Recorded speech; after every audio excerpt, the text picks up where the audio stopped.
Eu recebo frequentemente a pergunta de por onde eu começo a investir, se eu devo colocar na reserva de emergência, se eu devo começar a colocar por ações, por onde que eu começo a colocar meu dinheiro em investimentos. No vídeo de hoje a gente vai falar exatamente sobre esse tema que é tão importante você ter um senso crítico para analisar. Então pega papel e caneta que te encontro depois da vinheta.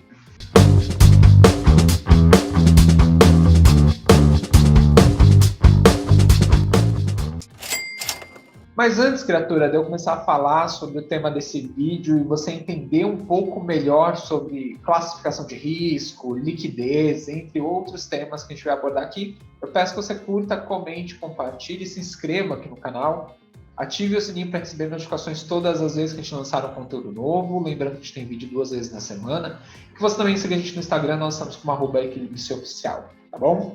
Então, pensando nisso, né, nesse tema que é um pouco complexo para quem está começando agora no mundo dos investimentos, vamos entender qual que seria o passo a passo, talvez não o ideal, mas o que seria mais conveniente para algumas situações.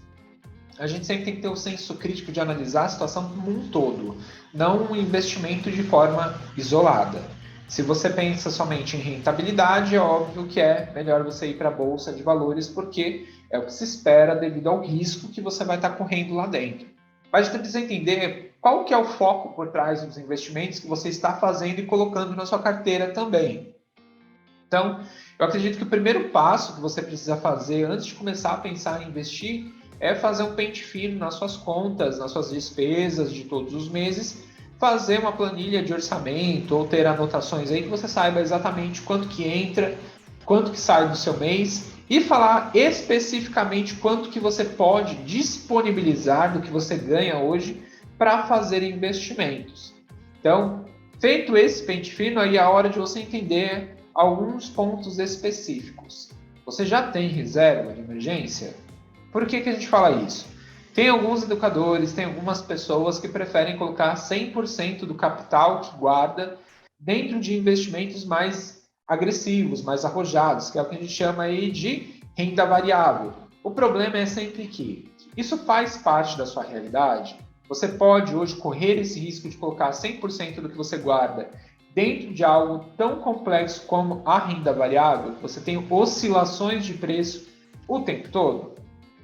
Se isso não faz sentido para sua realidade, comece sempre pela reserva de emergência. Quando eu comecei a fazer os meus investimentos, eu sempre tive essa vontade de fazer investimentos diferentes ao mesmo tempo, pensando em metas diferentes ao mesmo tempo, para que eu conseguisse alcançar os mesmos objetivos e aí dentro dos seus prazos. Fui percebendo aí que no decorrer do tempo isso não era tão simples assim, e querendo ou não, se você tem essa dificuldade de colocar esse planejamento em prática, vai ser mais difícil para você, porque isso vai depender muito do quanto você ganha e do quanto você pode poupar e investir. Então, nessa época, eu entendi que era primeiro melhor eu montar a minha reserva de emergência, para que quando ela estivesse montada, aí sim seria a hora de migrar para investimentos um pouco mais rentáveis, pensando em outras metas. Então, a minha orientação é: comece pela reserva de emergência. Vamos enxergar aí uma escada de risco dentro dos investimentos. Você tem poupança, você tem tesouro direto, são títulos de renda fixa, títulos públicos, você tem aí os títulos de renda fixa privados, que são os títulos da dívida privada, né? CDB, LCI, LCA, debentures. Você depois tem aí a parte de renda variável, com ações, fundos imobiliários, e aí você vai subindo essa escala de risco.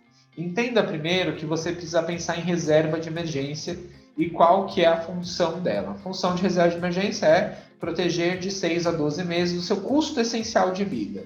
Então você vai pegar o seu orçamento, vai ver quanto que você precisa todos os meses, multiplicar por 6 ou por 12 e colocar aí em uma aplicação que tenha liquidez imediata, ou seja, você pode resgatar a qualquer momento. E aí, a gente tem algumas classes específicas de investimentos, né? Tesouro Selic, CDBs de liquidez diária, contas rendeiras que rendem 100% do CDI, né? CDBs que rendem 100% do CDI. Então, são opções que você tem liquidez imediata, você pode pegar o dinheiro a qualquer momento. São seguras, mas são um pouco menos rentáveis. Pense que, quando a gente está falando de reserva de emergência, a gente não está buscando maior retorno e rentabilidade, a gente está buscando segurança e liquidez. Nesse ponto, você vai achar aí tesouro, CDB de liquidez diária e contas rendeiras. Formou a sua reserva de emergência, aí você vai subir alguns degraus a mais dentro da sua escada de risco. Você vai olhar aí para ações, para fundos imobiliários, e aí pensando dentro dessa categoria de investimentos, que é a renda variável, qual oscila mais e qual que oscila menos? Evidentemente que os fundos imobiliários eles vão oscilar um pouco menos do que as ações. Ações oscilam toda hora, todo momento, elas estão aumentando e diminuindo de preço. Então você vai ter um risco um pouco maior de oscilação do que com os fundos imobiliários. Eles até podem, aí, no momento que eu estou gravando esse vídeo, estar com rentabilidades baixas, o valor de cota está muito baixo, mas isso pode ser uma oportunidade para você comprar desde que você tenha caixa, desde que você tenha dinheiro disponível para fazer esse tipo de aplicação. Então, pensando em risco-retorno, pense aí no seu estilo de vida, no seu orçamento, na forma como você lida aí com esses momentos de pressão. Se você é uma pessoa que não gosta de sofrer momentos de pressão, saiba que renda variável não é para você agora. Isso pode mudar com o passar do tempo. Conforme você vai adquirindo mais conhecimento, comece a colocar em prática aí cada degrau da sua escada de risco. Então, está montando a reserva de emergência, você vai ter que aprender sobre título público e título privado, tá? Já saindo da reserva de emergência, montou este valor, você vai começar a proteger o seu patrimônio e aumentar o patrimônio. Como é que você protege o seu patrimônio? Colocando dinheiro aí em algumas ações, em alguns fundos imobiliários para gerar mais renda para você no decorrer do tempo. Mas entenda, renda variável não é garantia de retorno positivo. Ela tende a oscilar de forma negativa, ou seja, render de forma negativa em curtos períodos de tempo. Bolsa de valores é para médio e longo prazo. Então, se você tem metas aí atreladas a até 5 anos, por exemplo, escolha colocar parte do seu capital investido para essas metas em lugares de renda fixa, né? Tesouros, CDB, LCI, LCA, debêntures, porque isso vai te dar um pouco mais de tranquilidade, um pouco mais de, digamos que, de oportunidade para que você aprenda melhor sobre esses investimentos.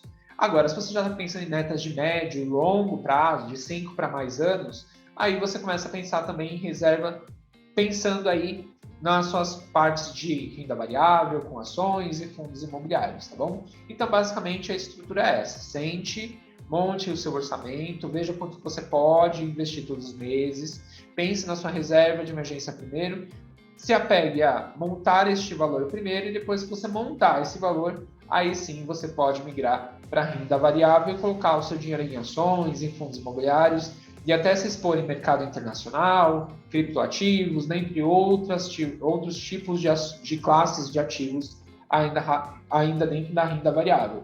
Então pense sempre no seguinte, quanto que eu posso ter de risco hoje? Quando você consegue um limite de risco que você quer correr, fica muito mais fácil entender também que você precisa aprender e aonde você deve colocar o seu dinheiro, tá bom? Se você gostou desse vídeo, eu peço mais uma vez que você curta, compartilhe com quem você sabe que tem interesse nesse tipo de conteúdo para ajudar no crescimento aqui do canal e a gente se vê no próximo vídeo, tá bom? Beijo, obrigado por assistir. Tchau, tchau.